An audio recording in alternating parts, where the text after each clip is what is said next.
Most of us assume that the purpose of conflict resolution is to actually solve a problem.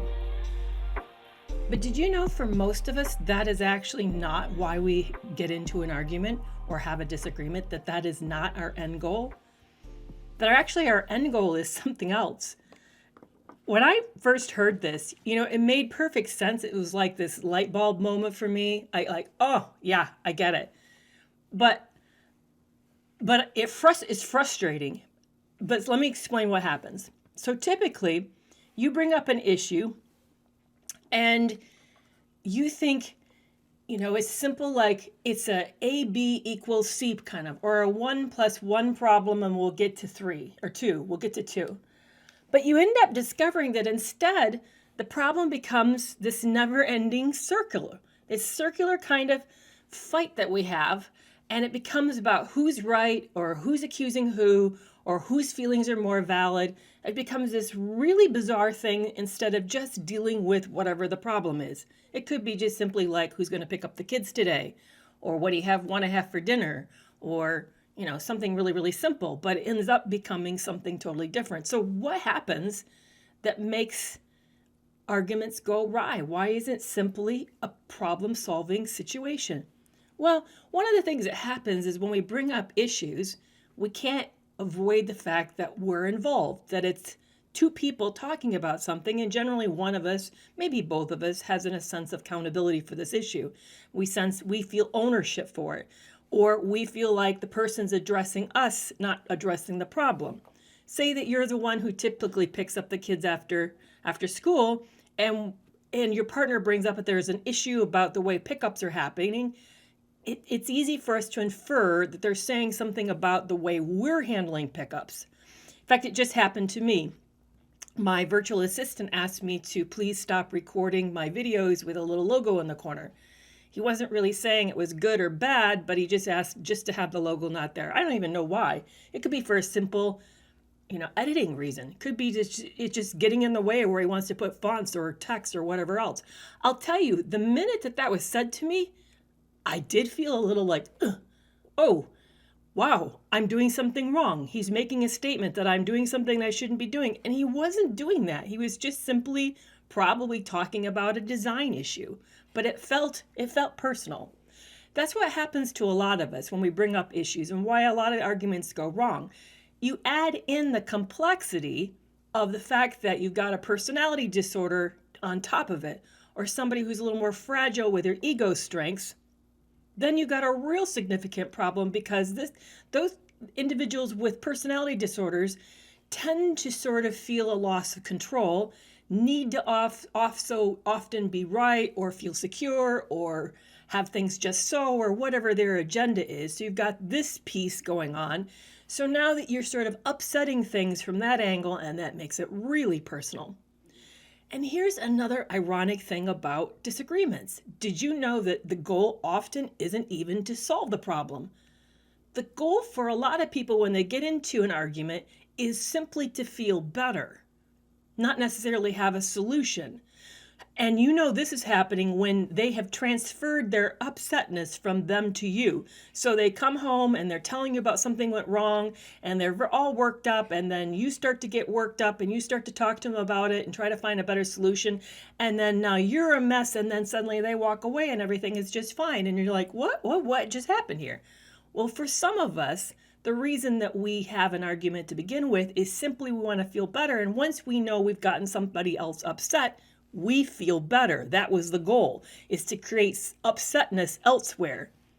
The old, I don't know if maybe I'm dating myself, but there used to be an old commercial back when I was a kid where this was back when mom stayed home and dad's worked, so I'm really dating myself, but it showed a picture of dad getting chewed out by his boss. He ends up, then he comes home, he chews his wife out, who feels really upset, who then turns around and scolds the kids, who then the kid goes outside and kicks the dog. You know how you're transferring the pain from one person, the next person, the next person, the next person. So it isn't about necessarily solving something. It's more about just feeling better. I would be curious to hear about your experiences with conflict resolution, but I want to also open it up. Thank you so much for joining me here today. I'm Dr. Kerry McAvoy. I am a mental health specialist with 20 years of counseling experience, and my platform often is about narcissistic abuse, but we can talk about anything related to mental health. So if you have a question for me today, please put your thumbs up before you start to write the comment. That way I know you're talking to me and not just talking to each other. But I really appreciate you being here and hanging out with me. And so how are you all doing? Because we're coming down to the end of August, believe it or not. I mean, in a way, the summer is wrapping up. Is that a good thing? A hard thing? I mean, how does it feel as you're staring at the fall and then the end of the year? I feel kind of shocked. It was a hard summer for me. It kicked off with my sister getting ill and passing away. And you always have plans. I'm going to do this, I'm going to do that. And it just kind of got sort of focused on other things. So it didn't really get to be focused on what I hoped to be focused on. So I feel like fall's rushing towards me, and I'm not for sure I'm ready for that. That's how I'm kind of feeling. Not for sure I'm ready for that. Not that summers are, here's the other thing. I swim all the time. So I love the pool, and I live in Texas. So in a way that means that it doesn't get super cold, but from January to March, it's kind of not pleasant being in the pools. The temperatures get to maybe like, I don't know, low 60s. I don't know what that translates for you, of those of you who think of temperatures in Celsius. I'll get into it for some of it, but it gets a little brutally cold, so I can't quite tolerate it the entire time. But I hate losing the pool. I'll tell you, I really hate losing the pool. So again, for those of you who are new to my platform, thank you so much for being here. Please be sure to follow me. I love it when you give me likes because that helps the metrics here for me. Be sure to put a thumbs up and head of your questions. I am watching both Instagram and TikTok. It's so wonderful seeing you guys over there and all you TikTok people. It's people on TikTok, and I haven't started it with Instagram. I do now have subscriptions on Instagram, but I haven't activated it, but I will soon activate it, where we have special perks. For Instagram, it's going to look different than TikTok. Instagram, you're going to have content that is uniquely yours if you're a subscriber. I'll offer that to people who are on TikTok through Patreon. So if you want this, or you can follow me over on Instagram. But that will include, I'm going to take your Q&A, your questions, and then dedicate a live to that. I'll also have specific content for you, like reels and stories. So there'll be a variety of special posts where I do more writing, because actually I'm a writer first. So I'll try to throw some more of that in. So there will be special content just for Instagram. So it's kind of set up, but I haven't really activated it. But with TikTok, I have subscribers for my lives, and I'm seeing right now Dylan, called The Dream, which I love that. He's one of the subscribers, and you can tell because it says heal afterwards after his name. And those, if you're a subscriber here, your questions go to the top. So whenever I see it crosses my feed, then I will address your question first. And I'll see has a little emoji, in fact. And then, in fact, I will make sure to dedicate part or all of a live just to you. Right now, I've got 11 of you. And when I know I can go to a live and enough of you can be there, because I'll advertise it, you'll know ahead that it's coming. It will be special for you to come. And then we can talk about your issues. I don't even mind bringing you guys on, and we can share the platform and talk together. So I'll make sure that it's, that it's something special and beneficial. And I'll make sure the Instagram's is special, and it'll be different because Instagram's program's a little different. So, yeah. So thank you so much for you guys who are following me, who's subscribers. I really, really appreciate it. So I'm watching for questions. So far, you guys have not, you've just been saying hello to me, which is awesome. I love saying hello. I really, really appreciate that. And Dylan, thank you so much. Dylan goes live a lot. I love his account. It's super, super, there we go. So what are the steps to get past a trauma bond? Great question, Lynn. I love that question. It's a tough one. Let's first talk about what is a trauma bond, because we throw that around a lot. We throw around a lot of words that we don't always slow down enough to actually describe. So a trauma bond, and I got to hear this, for those of you who went to the webinar last week, a week ago from today, can you believe it? It's already a week. Dr. Milstead talked about a trauma bond. A trauma bond is a special connection you have. It's an intense connection you have with someone who survived a very difficult traumatic event. Squads, military squads, bands of brothers who go through a war together. They see action. they go through in a real intense time, maybe they even were prisoners of wars together, they develop a trauma bond with each other. They have this, they feel like brothers and sisters. They feel this incredible connection to each other. That is a trauma bond. But it also forms between people who are being abused by their abuser. And this is the really hard part, is why would that happen? Because the abuser is the one who's abusing them. Why would they feel this special connection? Well, complicated reasons, because there's a lot that happens in an abusive relationship that makes it incredibly intense, and the attraction's high. Also, the fear is high. Often you've been isolated. There are a whole group of scenarios that happen. So abusers are very good at getting you to cut off, isolate yourself from the rest of your world. They're very good at cutting you away so that only you are in contact with them. And then they do what's called intermittent reinforcement. So there are 3 different types of reinforcement styles. If you think about how you're going to get behavior, like more behavior of something, they did research on this. You can do it based on a fixed ratio, like every 5th time you'll get a payout. Let's pretend we're at a slot machine, okay? We're in Vegas and we're in a slot machine. Wouldn't it be wonderful if you sat down at a slot machine and you knew every 10th quarter you're going to get a payout? And in fact, you even know what kind of payout it's going to be. It's going to be X amount of dollars. You just put in 10 quarters, you get it. Now, why would Las Vegas do that? Because they'd lose money, right? We'd make sure we gamed it right? That's called fixed ratio. Then there's another one called fixed interval. Fixed interval is every length of time, certain amount of interval of time, you get a payout. Again, can you imagine a slot machine that if you would stay on that slot machine and fed it quarters or fed it pennies or dollars or whatever it is, I've never been to one, so I don't know what they take these days, you would get a payout. So say you sat there for a half an hour, you get a payout. Sat there for another half an hour, you get a payout. That's called fixed interval. There's a third type. It's called intermittent reinforcement, intermittent or variable ratio. What that is that it's based upon some variable. It's never the same. It may be in a certain number, or it may be a certain interval of time. And then the payout is variable. You don't know how big. It could be $1 this time. Maybe it's going to be $1 million the next time. They found when they did this to rats in the lab, that rats just go nuts on a variable ratio into reinforcement schedule. Well, we know that intuitively. Kind of makes sense, right? I mean, a great way to really get your kids to do something or to get somebody to do something is never quite know what the payout is going to be and when it is or how much it's going to be. Well, abusers do that. They use that during the love bombing phase. They also do it throughout the relationship. They use this intermittent ratio as a response, as a way to bind you to them. So you never know when they're going to show up or how well they're going to show up. In the beginning, they show up fantastic. So you assume and you hope that the payouts will be the same, but that's why we call it breadcrumbing. That doesn't. Generally, over time, the payouts get smaller and smaller, unless they notice they're losing you. And if they're losing you and they feel you withdrawing or disappearing on you, then they're going to suddenly show up in a big way because they want to pull you back in. They're very good at this. They're like, I got to hear a psychologist who studied personality disorders, does a lot of research on it. He said they have almost a reptilian instinct. So like predator, like honed hunter instinct, and the ability to know how just to keep us in these relationships. So back to this trauma bond.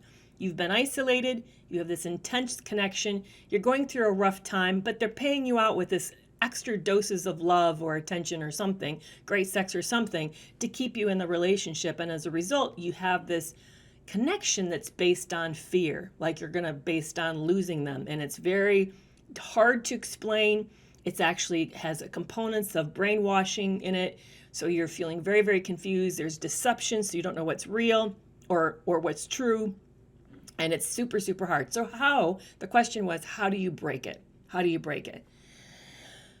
Sandra Brown did this seminar on narcissistic abuse. Sandra Brown wrote the book, Women Who Love Psychopaths. She's been working with psychopathic population for 30 plus years. I would say she's probably the big expert in psychopathology, as well as partners, relationships, pathological love relationships with psychopaths. In fact, I really hope, if anybody knows her, I'd love to interview her. I think she'd be fascinating.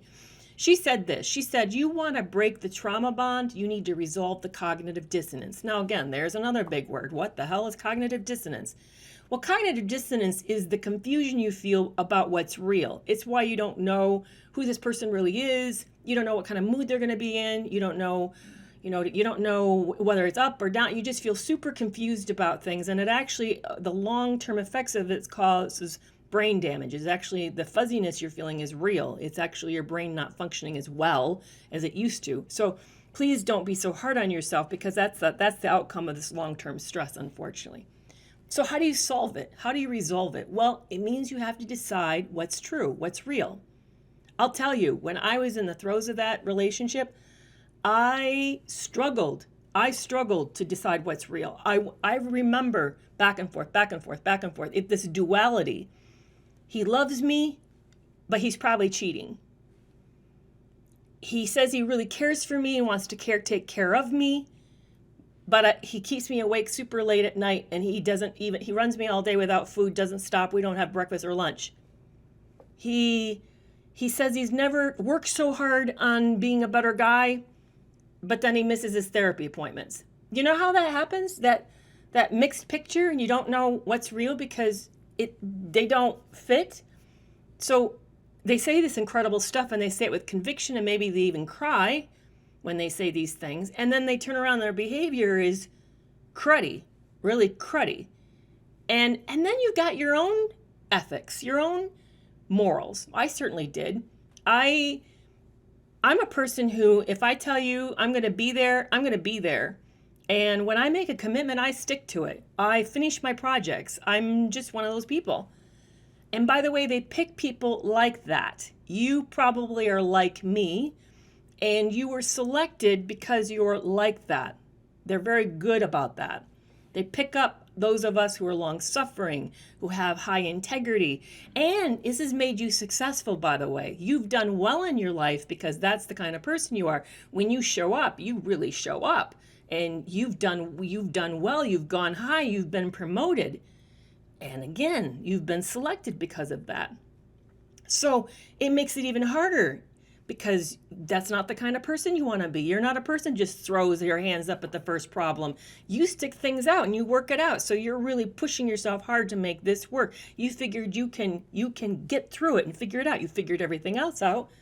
That's the cognitive dissonance. So how do you resolve it? This is how I did, and it took me a lot of work. And right now, by the way, I'm finishing, and I'm probably 2 months or so away from releasing an online course for cognitive dissonance. You guys helped me pick the title. It's called First Steps to Leaving a Narcissist. That's the title of it, and it will be coming out probably mid-fall. I'm so excited about it. We'll also have a companion workbook that you can buy and work through that will be sold on Amazon.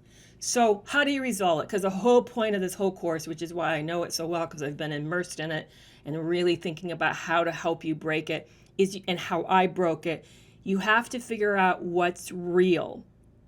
And I'll tell you, I didn't want to accept that the person that I was in a relationship with wasn't who he said he was. It hurt deeply for me to admit to myself that he wasn't loving to me, wasn't treating me with love, didn't really care about me, that he was a super selfish person.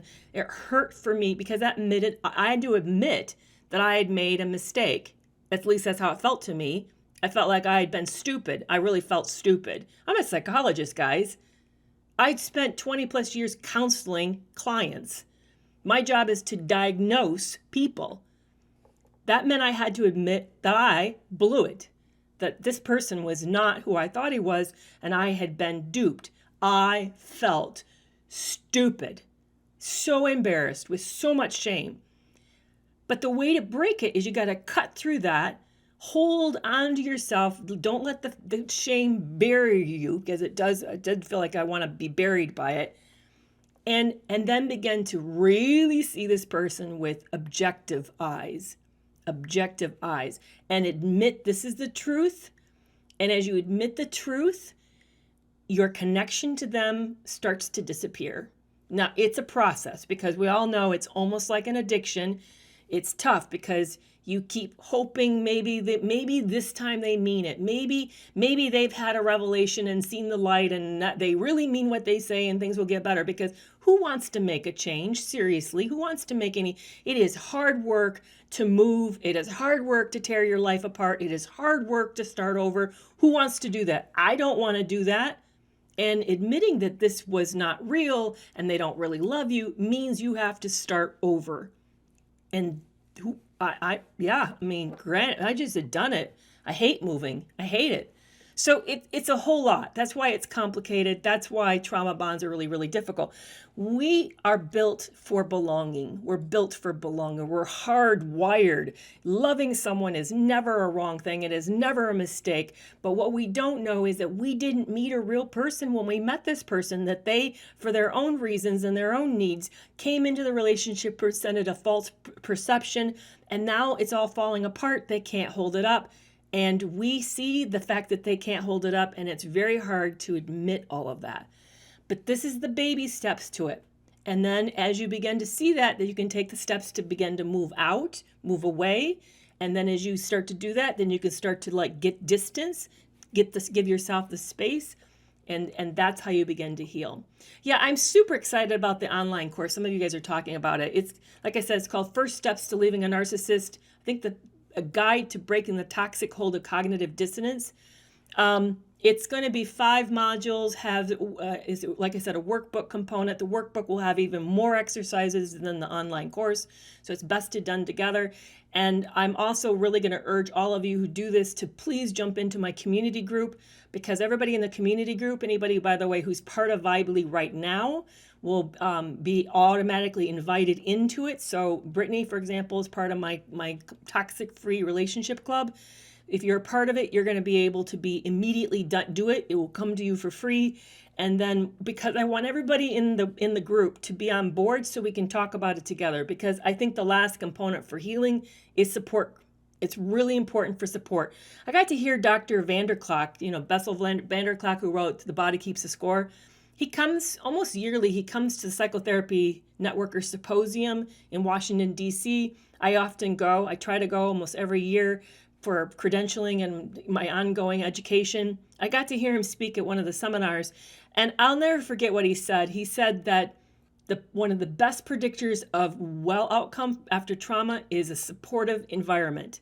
You need a very supportive environment. So that's what I'm creating with my toxic-free relationship club. If you go into the link in the bio on both Instagram and TikTok, it's there. $7 a month or $10 a month for the first month.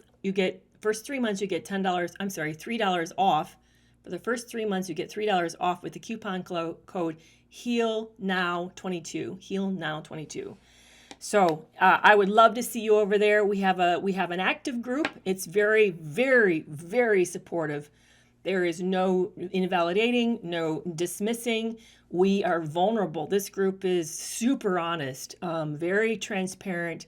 Both men and women are in the group, so it's very safe for both sexes. You don't have to be a woman to join, but we are all survivors. And so that's the point of it, is that for us to support, encourage, and help each other heal on this by offering a safe place to tell each other the truth, to be vulnerable, to be raw, and to admit sometimes that we're feeling very, very broken. And what's great, I had somebody say to me they forgot that I'm the host and that I don't just give free advice away because I'm very active over there. And she was like, well, you just are always so here. I just figured this is a normal conversation, but I forget this is because this is a membership. And that's right. You get a different side of me because I'm a member there, you're a member there, and then that way I'm more free with my advice other than lives. I try to be kind of careful with my energy around.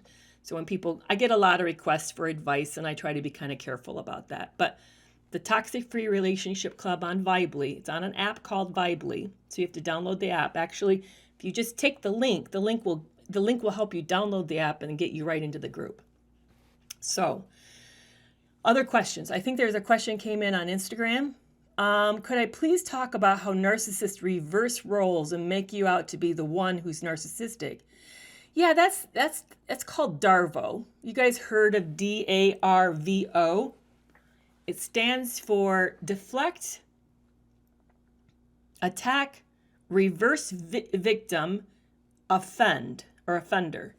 That's how they flip it. So the first rule of thumb with Darvo, for anyone who kind of knows what the strategy is, you deflect from whatever you're being hit with. So say, for example, let's go back to the analogy I used earlier with, let's talk about how we pick up kids after school, it's going wrong, and you're the person who's doing the pickup. So if your partner said that to you, you would deflect and say, I can never please you around anything, can I? See, there's the deflection. You deflect. By the way, that's also an attack. So that was both. That's a D and an A. I can never please you. In other words, you're saying you're hard to please. There's the attack. Reverse, I already did that too. The reverse victim happened too. I'm the victim because you coming at me and telling me there's a problem, you've now offended me and hurt me. So actually it's all three of them. And it makes them the offender for bringing it up. See, so isn't that perfect? So that's Darvo, D-A-R-V-O. But why do they do that? Why make us out to be crazy, to say we're the narcissist and why avoid the problem? Because the problem is really about, can't we come up with a solution with what to do about pick up with kids after school, right? It seems pretty simple, pretty basic. Why is this a drama? Well, there's a couple reasons why. One is that, as I said about the egos, it's a whenever you bring up a problem, and it doesn't matter what it's about. Like, can we put clothes in the hamper instead of on the floor? Or, do you mind if we do this differently? That people with more fragile egos don't hear this as actually a conversation about a problem. They see it as a personal attack on them, that you've attacked them because you've brought this up. That's the first problem, is personalized. It wasn't meant to be personalized, but it was personalized. And a really great way to handle something that feels attacking, if you're really in a perspective of the world's at war, and unfortunately, people with more fragile egos, particularly narcissists and psychopaths/sociopaths, they see the world literally like it's dog eat dog. In the Squid Game when there was that tug of war and the losing team is going to die?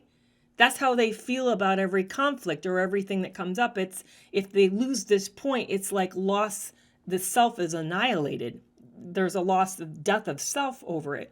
So they're going to come out with, fists swinging on this. And the really great way is to say that you're the problem. Well, here's the other problem with this whole thing.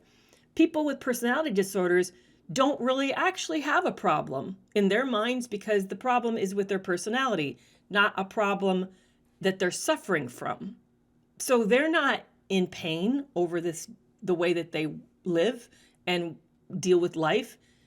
You're the one in pain. So they literally didn't have a problem until they have a problem with you. Now, I know they bring up problems because they're really great at criticism and all of that. They do that. But we tend to be easygoing, so we just like, well, what can I do to make the relationship work? We don't tend to react personally as much. I'm not saying we're perfect at it, because I for sure am not perfect at it, but I'm just saying that we're more on the end of wanting everything to work out, so we're a little more motivated in making it work out. Yeah, so that's why they do that. It's a Darvo attack. It's a way to deflect, make the issue not them, but it also is because the personality problems just don't see themselves as having the problem. I want to make sure I didn't miss any of the subscribers' questions that might have come in, and I also want to go back and see what questions I may have missed on TikTok. But I love that question, Instagram. Thank you so much for asking. Really, really great question.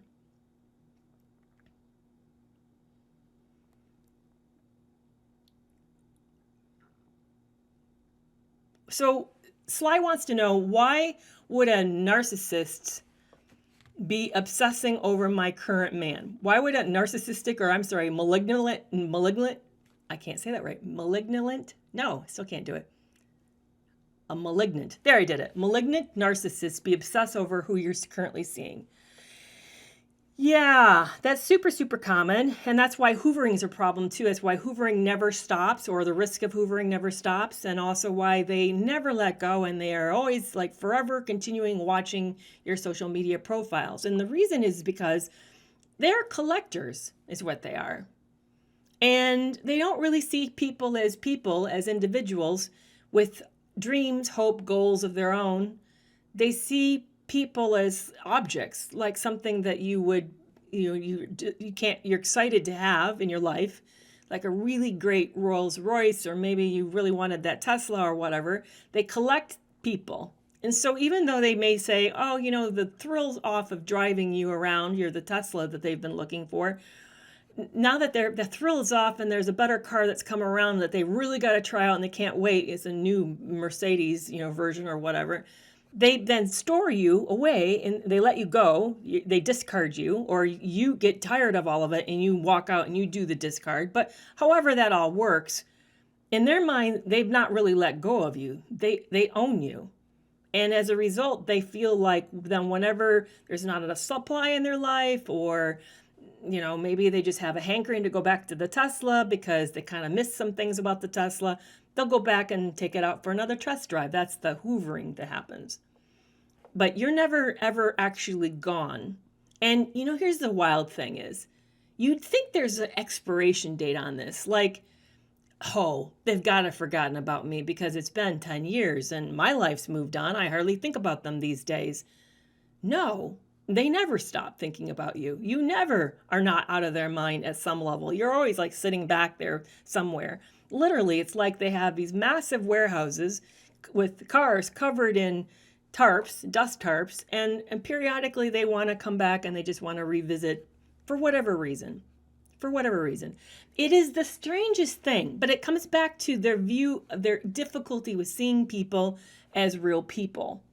That's why in psychology, if you ever do some reading up on personality theory, and particularly get into psychodynamic object relations theory says that to be a wholly functioning person, you should see other people as also independently wholly functioning people.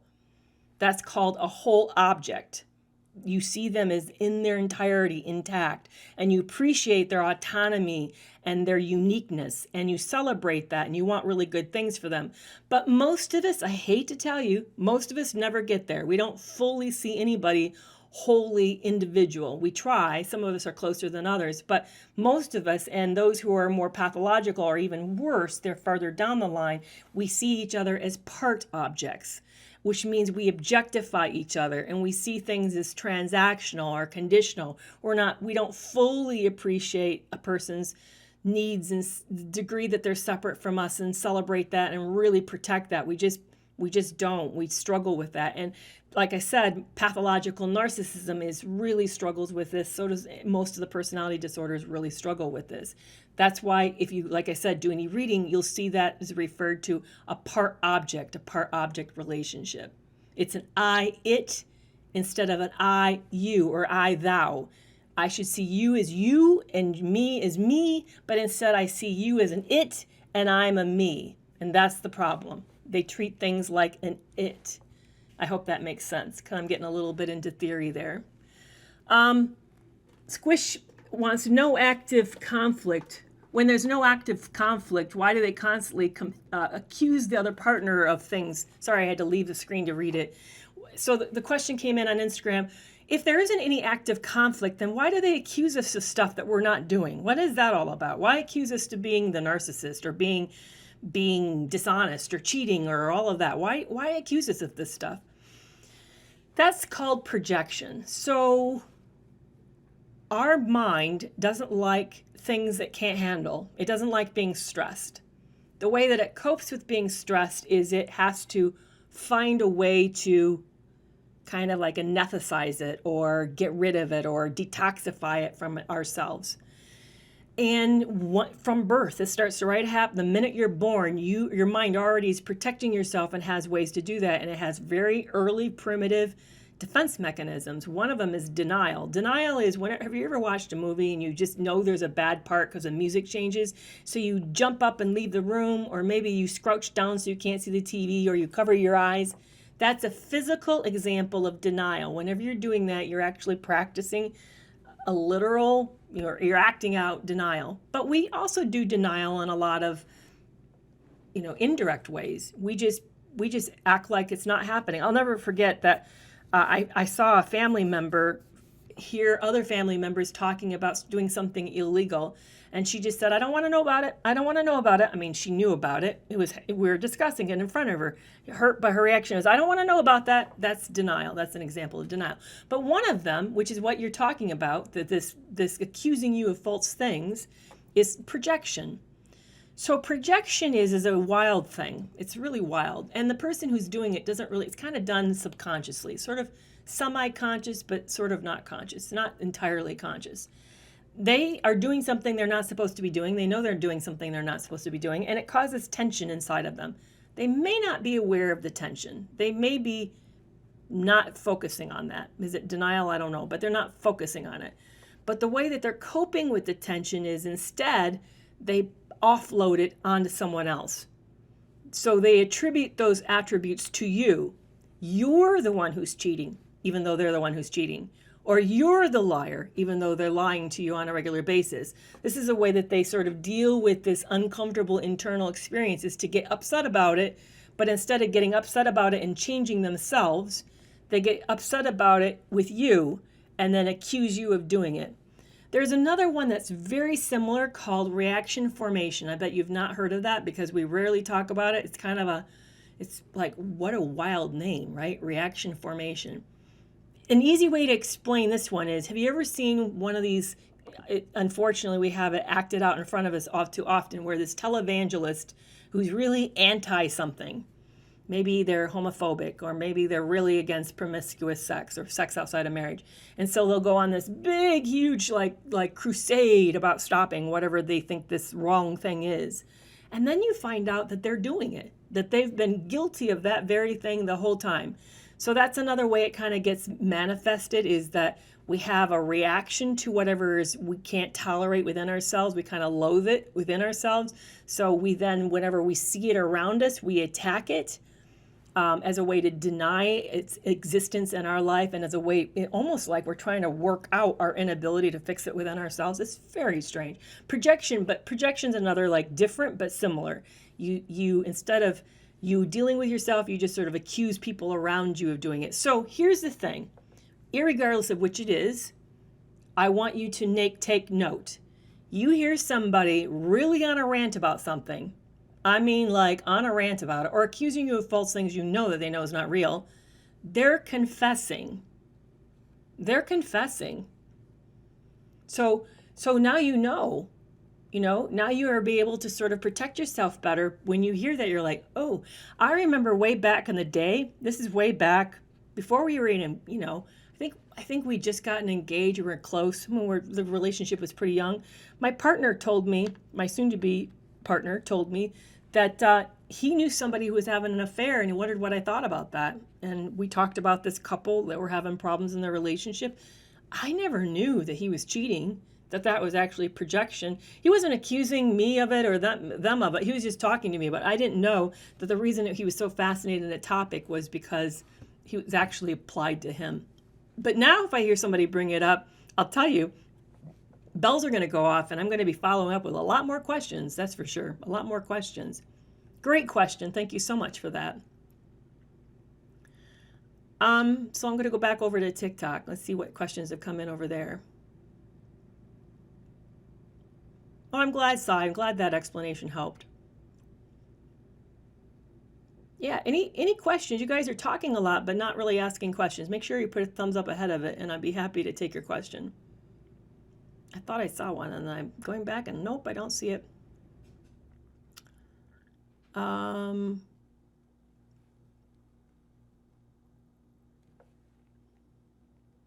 Yeah, what myth does Brittany's talking about? There's some self-aware narcissists who want to dispel a myth. What myth do they want to dispel? I'd love to see what kind of myth that is. He keeps asking me if I'm talking to someone, it's likely him. Yeah, Curly, that's what I'm saying. I'm saying that if you're being accused of talking to someone, he's talking to someone. If you're being accused of cheating, that person's cheating. You're being told you're lying, they're lying. That's why they're saying it.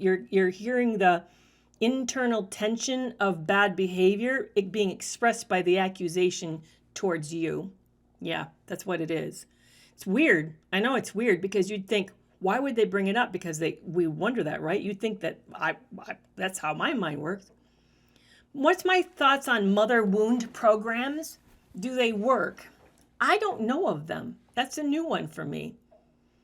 I will look it up. It's interesting. I do think there is a wounding that is about mothering that's kind of unique from fathering, because it's not popular, but the truth of the matter is that mothers play one role with children and a father play another role with children. So to have a loss in either category has an effect on us, has an effect on our self-esteem and how we leave home and all of that.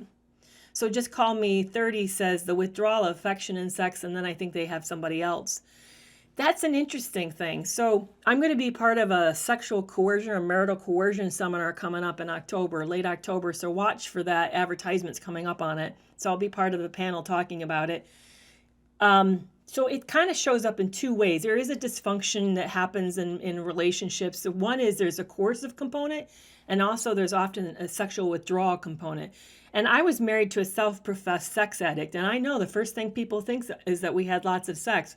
I'm telling you, we didn't. We actually were on the opposite end. Now, I hung around Facebook groups with other people who were in relationships with sex addicts, and some of them did do that there was an excessive activity, almost an effort to sort of prevent acting out. If they could have enough sex, maybe they wouldn't do bad things. By the way, it never works. That doesn't work. Please, no, that doesn't work. Because the acting out of it, by the way, is not about intimacy. It's not about being physically close. It's about distracting yourself from your bad feelings and all the things inside of you. It's actually a defense mechanism. So it won't work because they can't run away from themselves. They are a problem.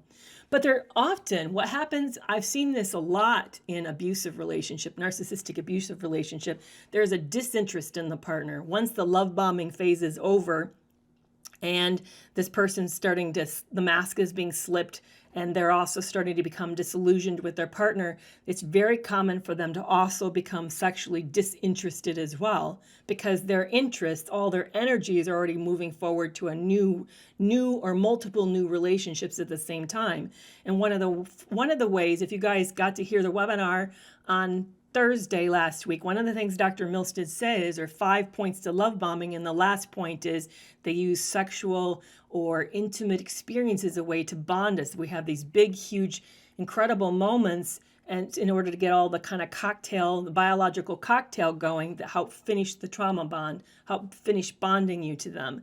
So they use intimacy as a way to do that. Well, if they're already moving that on to somebody else, then the interest in you has already disappeared. And they don't know, they're really good at getting a relationship started, but they don't know how to make a relationship last. So they don't know how to shift from infatuation to attachment. They don't get attached to their partners. So then there's no commitment, no sacrifice, no learning how to build a relationship with somebody, which is a big transition, by the way. I don't know if you ever thought of that, but to move from this flurry of interest, oh my goodness, I think they love me, oh, they're so fantastic, to, wow, I want to have life with them. I want to have set goals with them. Let's how we do that together. Let's plan how we do that together. That takes a big shift. It's a big mental, psychological, relational shift, one of which they don't know how to do, can't do well. And for them, that's boring. There's no interest there. So when there's no interest there, then that interest dries up and they move on to the next, the big flame, the big attachment flame. So it's fascinating, but painful. So as a result, I'm back to the question. I'm trying to remember what the question was. The question is, why is there withdrawal? Well, withdrawal is because there's disinterest. I know I have met somebody. I had this happen a lot in the office. I'd meet this woman. Usually it was women. I very rarely met a man. I'm not saying it doesn't happen to men. I'm sure it does. But I'll meet this really nice woman. She'll tell me her partner is her friend. They're close. They work well together. There's no problem. They're doing well together. But the relationship has moved into more roommates. And the sex has disappeared.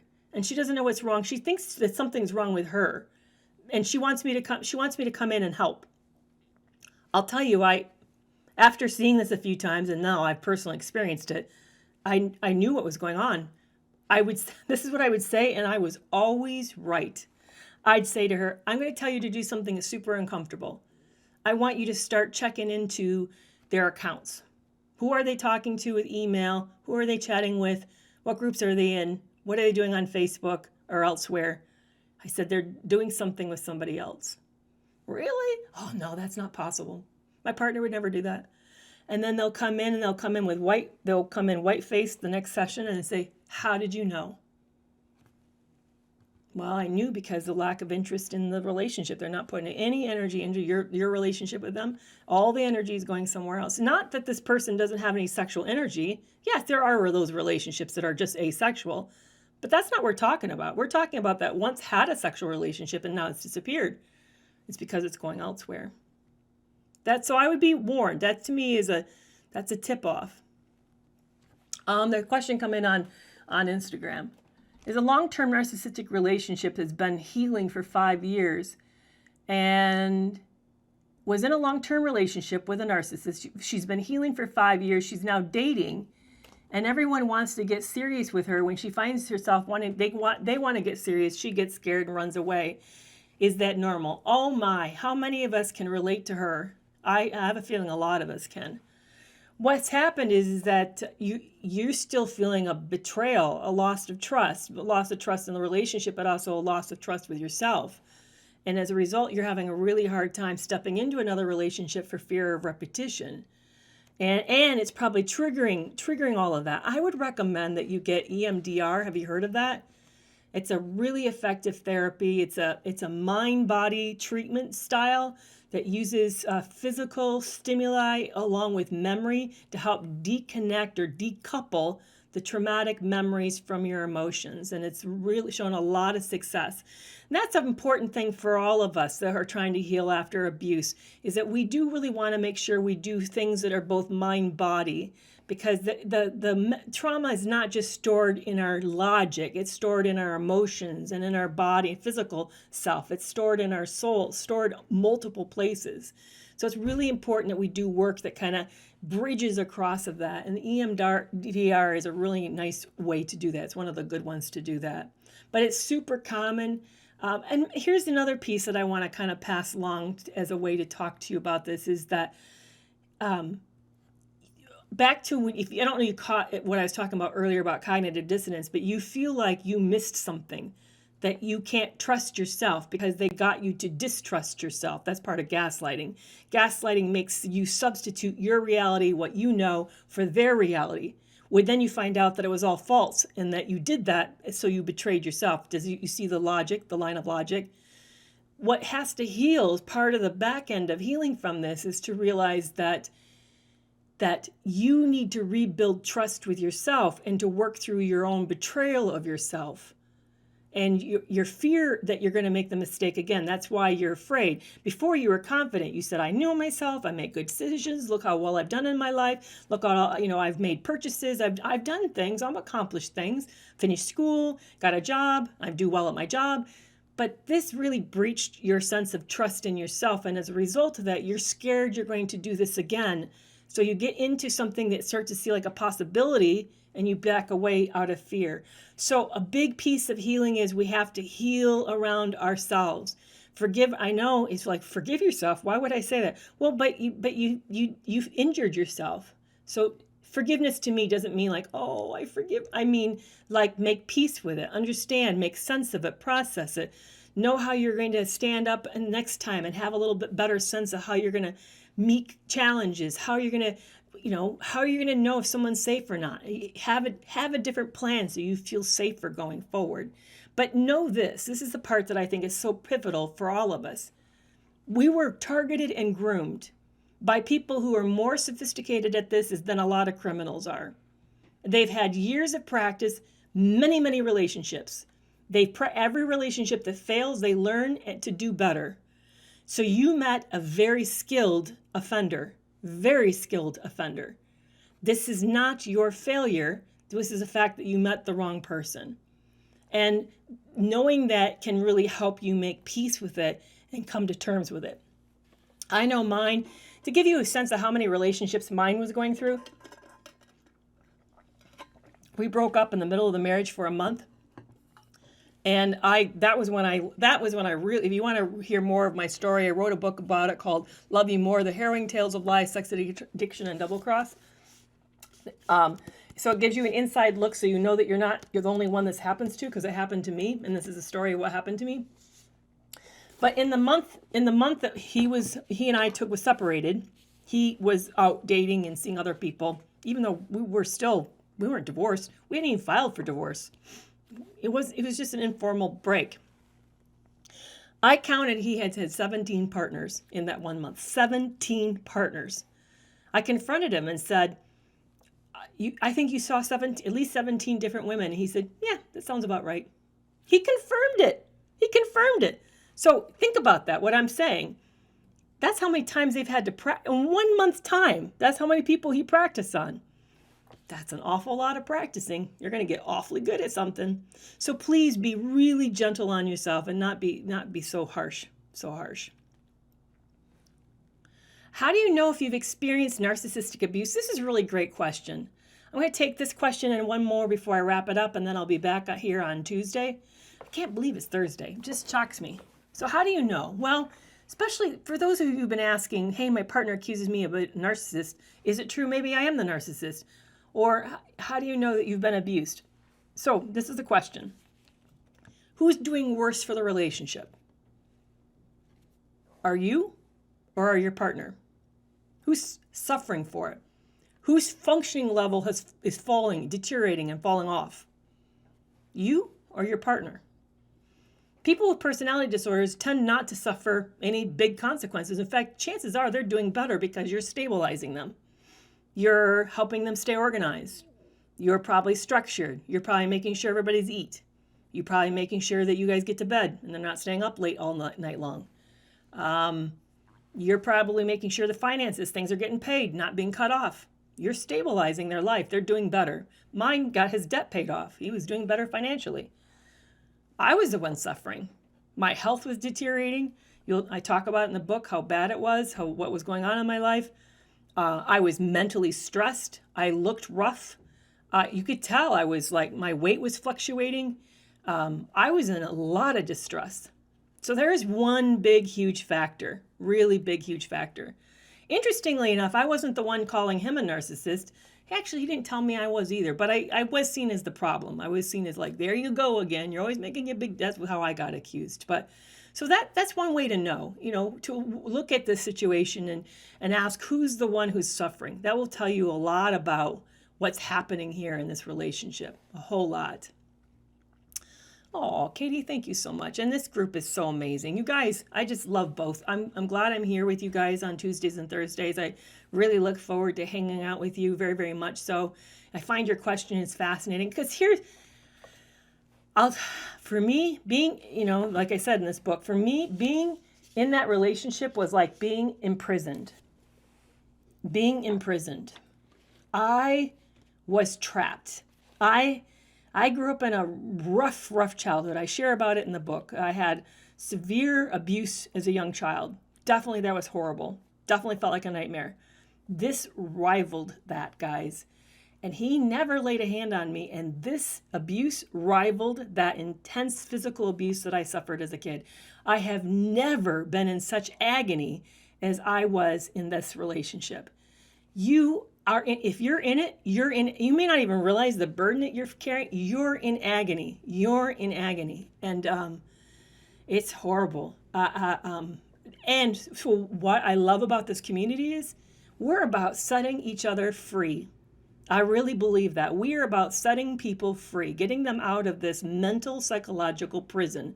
That's what you've been in, is a mental psychological prison. And I'm excited that we have this platform to be able to really help each other.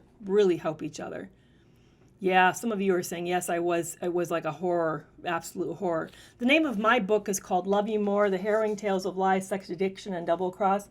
I wrote it like a true crime-esque. It's written like a novel. It's not a self-help book, although I do open and close it with a summary of what my take as a psychologist of what happened. But I get you into the story. You know, I start you right out with me being a widow, feeling really lonely and where life is at. And I begin to kind of incrementally tell you the story of what happened and how it happened to me and how I left. So someone asked me, how did I leave? So let's wrap that up on the end today. And I will be back on Tuesdays at 12:30, both on both platforms. You know, I felt a lot of shame about how I got out for a long time, because I felt like if I was super strong and better, healthier, I would have just said, damn it, I'm done, packed my shit and walked out. That's what I would have done. That's not how I did it. I actually suffered from selective mutism. Have you heard of that? I'm autistic, so it's something autistic people struggle with, but anxiety can cause it too. So you're not the only, I'm not the only, autistic people are not the only ones who have it. So what it is you can't speak. You can't speak. I would sit there, see, I'm even starting to stutter thinking about it. I would sit there, something bad would happen, and I would watch it happen, and I would say, you should say something, say something, say something. And I couldn't get my mouth to open. I couldn't speak. Somebody else told me they developed a stutter too. Somebody else was sharing with me that happened. They started stuttering severely when they were in the relationship. I literally couldn't speak.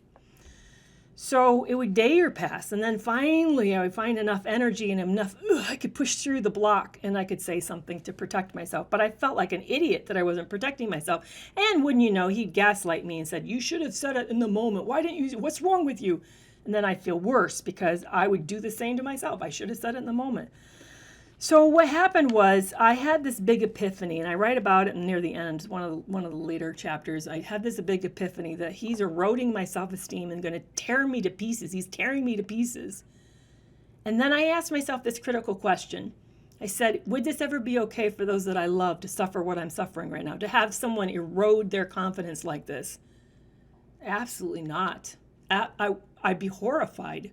If one of my kids had this happen, or my sister had this happen, I'd be mortified. I wouldn't want anyone to go through this. And then I asked myself this another big question, because a lot of us are very used to taking everything on and being strong. I said to myself, then if it's not okay for anyone that you love, why is it okay for you? Why is it okay for you? It's not okay for you, because you're not special. You're human like everybody else. And it was like an epiphany, like a light bulb moment happened. Like, you're right. I deserve the same care, the same love that I would give any person in my life. I deserve that. And this is not what's happening. So right on the end of that, yeah, that's why you can't speak, guys, is because you're literally shutting down. Let me jump back to that inability to speak, because a lot of you are like, oh my God, you're suddenly explaining so much. So what happens in a deeply, this has been proven, guys, this has been proven. So you know how there's fight and flight, but there's also freeze and fawn. The freeze, think of a rabbit with a coyote right on top of it. A rabbit is going to literally almost stop moving and breathing. They're like shaking. They're shaking frozen, and their minds go blank. They're in white hot terror, and they don't move and hardly breathe. That's a freeze state. It's not catatonic. It looks catatonic, but you're freezing. It's because you know you're in utter terror and you're about to be annihilated, and so you stop. You literally, your whole body like moves into a state of absolute protection by shutting itself off. That's what's happening. You're experiencing it, means you're experiencing terror. That's the true definition of terror.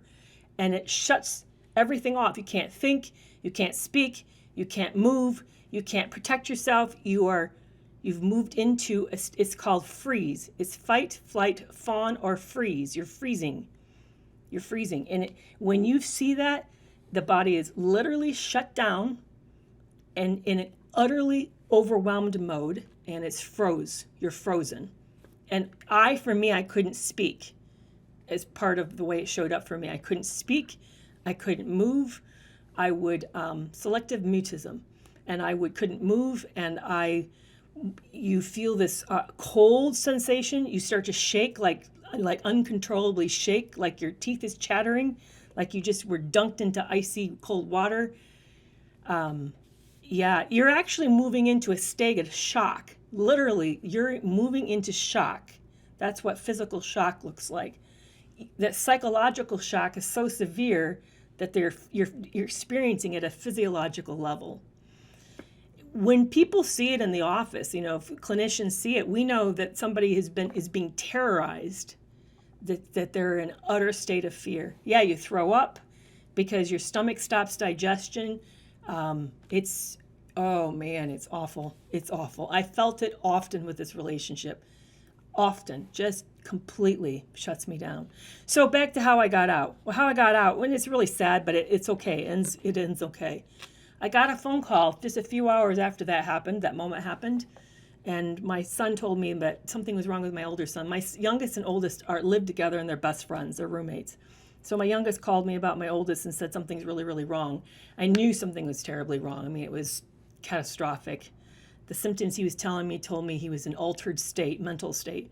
So I told him, you got to get to the ER as fast as possible. And sure enough, we found out that my son was dying. He was hours from death from leukemia. He had an acute adult form of leukemia, and he was almost dead. So I was in another country at the time, so I flew out, and I knew as I was doing that, even though I knew my life was about ready to change again, because I'd just gone through cancer with my husband, so I already knew what cancer, I'd been married twice. So my first husband died of cancer, and I married the second guy, but I already been through cancer once. I knew what it looked like, and I knew this was going to change my life, and I knew my son was going to have long care and need a lot from me, and that I would be moving, that I'd have to move near him, which is what I did. I moved, that's why I'm where I'm at, is I moved to be near my sons. Good news, by the way, is this is 3 years later. My son is out of remission. He's doing great. I just talked to him a few hours ago. He's doing great. So can't quite say he's cured, but he's in full remission at the moment, full remission. And so I'm thrilled. And I knew that the marriage would end. And sure enough, my ex couldn't stick around. It was too tough, emotionally too tough, quote unquote, he said. He fled back to where we were living, and a few weeks later, he called me and said, I think we're over. And I said, yeah, I know we're over. I'm over you. I can tell you're over me. And so then we started filing for divorce and doing all that. There's the part where I showed up big. I was really proud of myself. I actually went down, got into the apartment when he was out of town for the weekend, packed myself up, put stuff out to the road, and then, wrapped my business up in that country, and then went back to the United States and moved. So I knew my son needed me, and I knew I was where I was going to be. In fact, my son, when he woke up, had a lucid moment. He was not very conscious that first week, and he said to me, please don't leave. And I said, I am not going anywhere. I am here. I am here. This is where I need to be. This is where I'm going to be. And that's how I got out. But believe it or not, I got really tough on myself and thought that was a wimpy way to get out. That I saw an opening, and then I took it, and then it ended up the opening that I needed. But here's what I want to leave you all with today. There is no right way to leave. Do you hear me?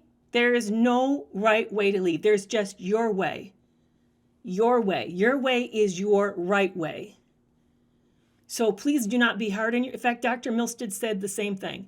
She said that your real self, as you're living in that relationship, is being squashed. By the way, if you want to get the copy of the webinar, the link in my bio, you can buy the webinar. It's fantastic. She gave advice about how to get out. She's also a former sufferer of narcissistic abuse. She said, your real self has not disappeared. It's just gotten real quiet. And you need to help encourage it speak.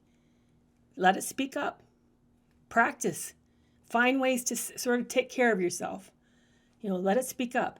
But however it is, and if you leave and come back, because we take an average of 7 times to do that, that's okay, because every time you leave and you come back, you've practiced some new things that you've learned that you didn't know, that you didn't do before, and you're getting better and you're getting closer to being ready to do it for real the next time.